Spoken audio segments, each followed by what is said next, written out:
Hello, hello, and welcome to another podcast episode of Overpowering Emotions, where I talk all things big emotions, emotion regulation, resilience, and we're on our journey of resilience.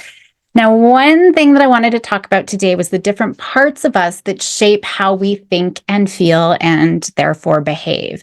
And the one thing that I talk to kids about is the mishmash of their brain. So our brain was pieced together bit by bit over millennia. Right? We've grown and we've developed, and our brain looks very different over the years. Now, there's no one CEO that takes over, although there's certainly stronger parts like the emotional brain, but we have a lot of subparts, subselves, which really just shows how complex the brain is. So different parts of the brain can communicate and directly with each other, and they can work really well together. Especially if they were, built together, they've got direct contact.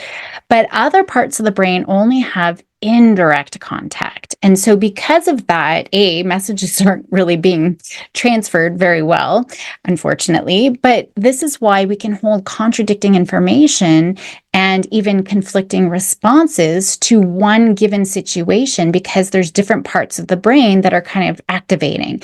And so that will lead to internal dialogues, internal debates over things.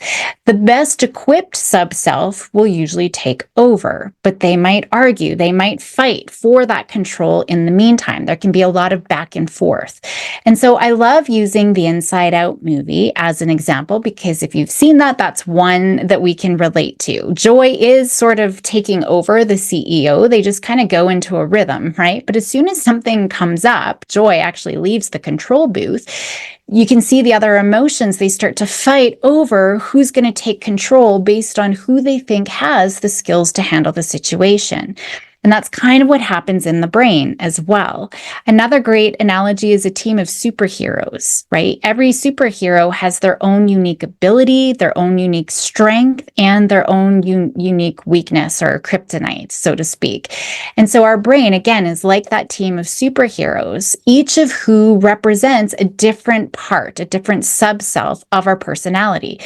No one superhero can ever be in charge of everything all the time. They might like to think that they're the boss, but no one can always be in charge. The different subselves communicate. Sometimes they're fighting, sometimes they're getting along. So just like when Joy leaves the control booth, same thing as if, I'm just trying to think. Would Iron Man kind of be the boss if we had to pick one of the Avengers? I don't know. But if he wasn't there, who would try to take over? There'd probably be a fight between Captain America and Thor, right? Like, who's going to try to handle the situation? And they're going to base it on what their unique skills and strengths and talents are. So those subselves, again, they can sometimes work together really nicely. So the Avengers, when they're on, they're saving the day, but they can also clash. They can also compete for control, just like the superheroes might argue about the best way to handle a situation. So using analogies that kids can really relate to, this understanding is really important for them to be able to recognize that conflicting emotions are normal. We might have that pull between two different emotions, right? We might be, laughing, and our response might be laughing to a really terrible situation, and then we feel bad about it or guilty about it. But those conflicting emotions really are normal, and it's a part of the natural way the brain works. We all have inner dialogues, right? We all have subselves. You have experienced them yourself. When they're working well, they communicate, they're collaborating, things are going smoothly. So let's say you have a planner part who helps you organize your day. It helps you set your goals, set your intentions, like, what is it that I'm going to focus on today? So that's one subself. You have a caregiver part who's encouraging you to take care of yourself and to take others. And then let's say you've got a third part. That's the adventure part, who pushes you to try new things and to take risks. So when those subselves, those three subselves are working together, it's like a well-oiled machine. It's working really well. The planner's setting the schedule, the caregiver's making sure you're taking breaks and saying hello to loved ones, as they come through the door. And then the adventure maybe suggests a fun activity once all those tasks are done. You can go and have a little reward. So there's harmony. They're all contributing to the balance of your day to have a productive day. Or even in a task, you might be working through something. Okay, what should I do first? So that's sort of the curious part, and maybe like the planner part, the organizer. Okay, start here. First, I'm going to start here. Now I'm going to go over here. Oh, wait, what about this? Right? They're integrative. So we don't even really notice that there's different subselves. And usually when they're working together, we don't think of them as subselves. We would never recognize them as that, even though there are. But sometimes they don't get along. We actually notice our subselves better when they're not getting along. They're being confrontational. They're trying to compete to win. This is whenever we start to have a debate within ourselves. So a common one is, I should get up and work out. No, I'm exhausted. I just need a break. I deserve a morning to sleep in. I've got a long day. Or no, I just deserve that night to chill out in front of Netflix. No, I should really. As soon as you have that internal struggle, those are the different parts of ourselves. Okay.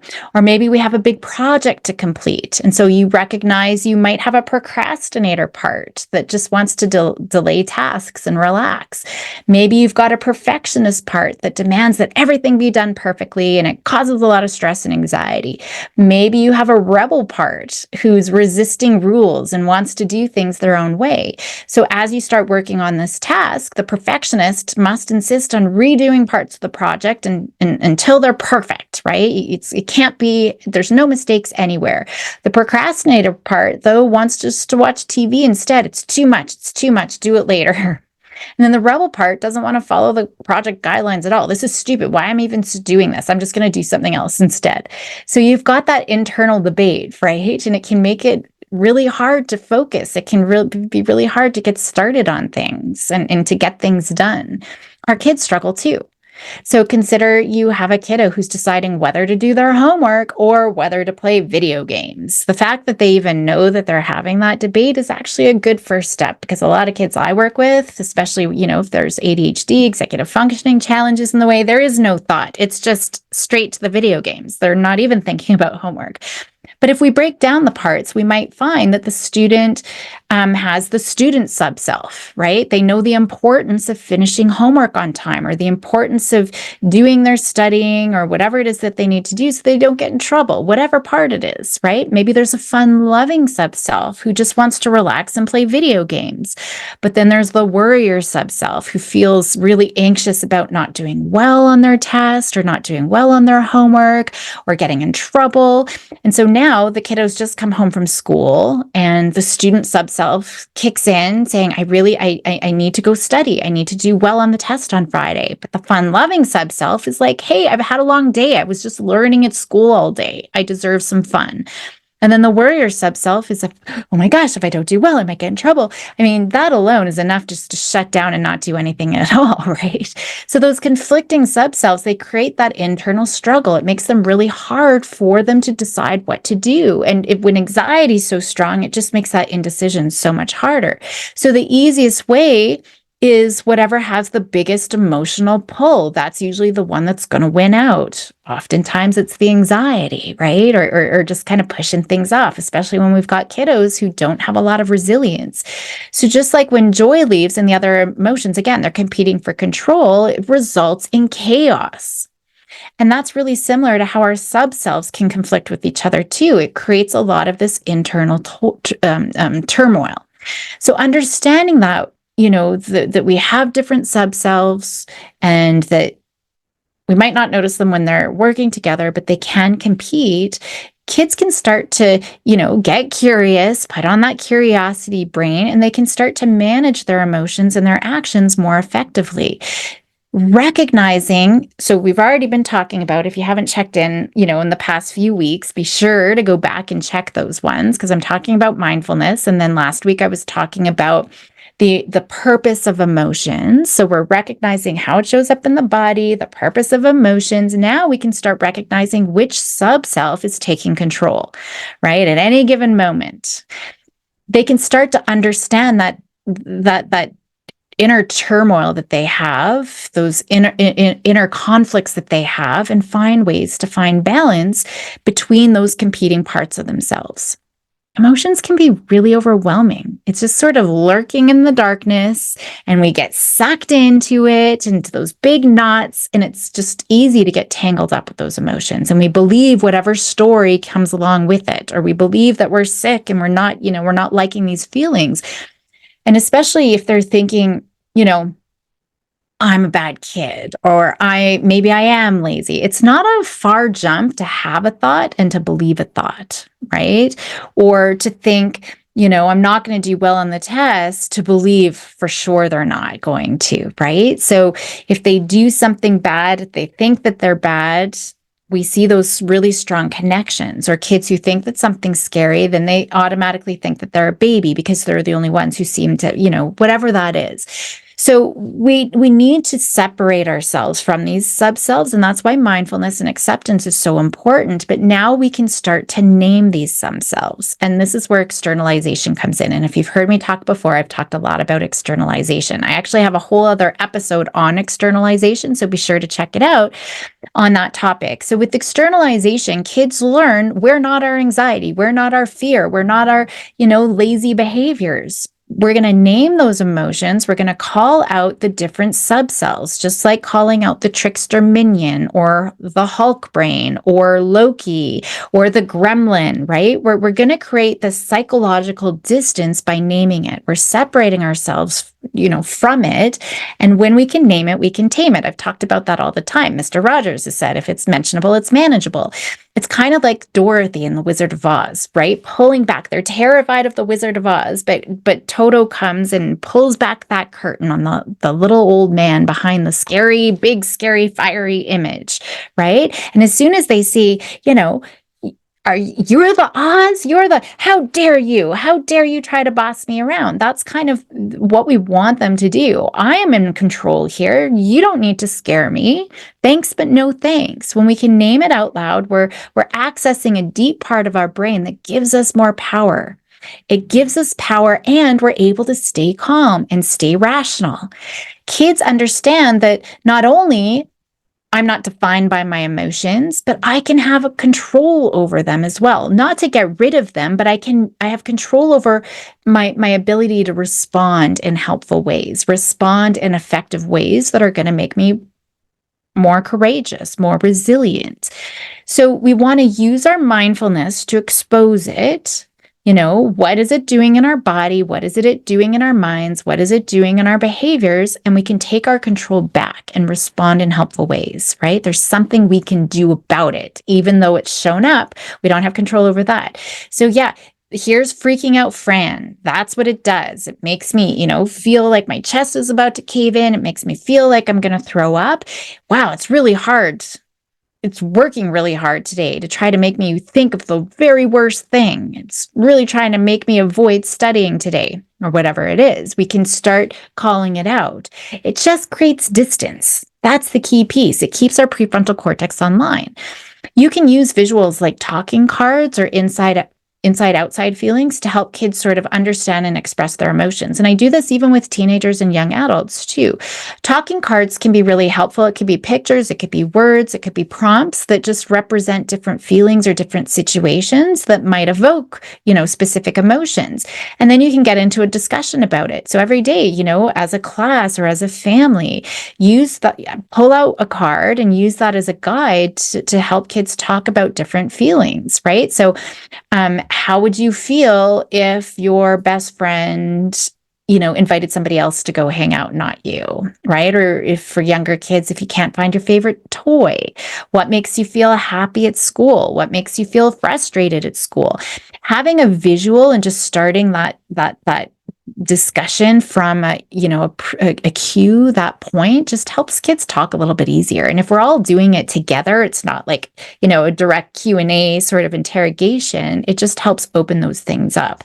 those conversations. And you could spread several cards out and just ask them to pick a card that represents maybe how they're feeling in that moment or how they felt at some point today, right? And then the kiddo can explain why they chose that card. And then you can kind of go from there. We just want to get them talking, not in the heat of the moment. They're not there yet. They're still building these skills. For the inside outside feelings, we can help kids differentiate between the emotions that they're showing, that's our behaviors outwardly, so our body language and our behaviors, versus the ones they're feeling internally.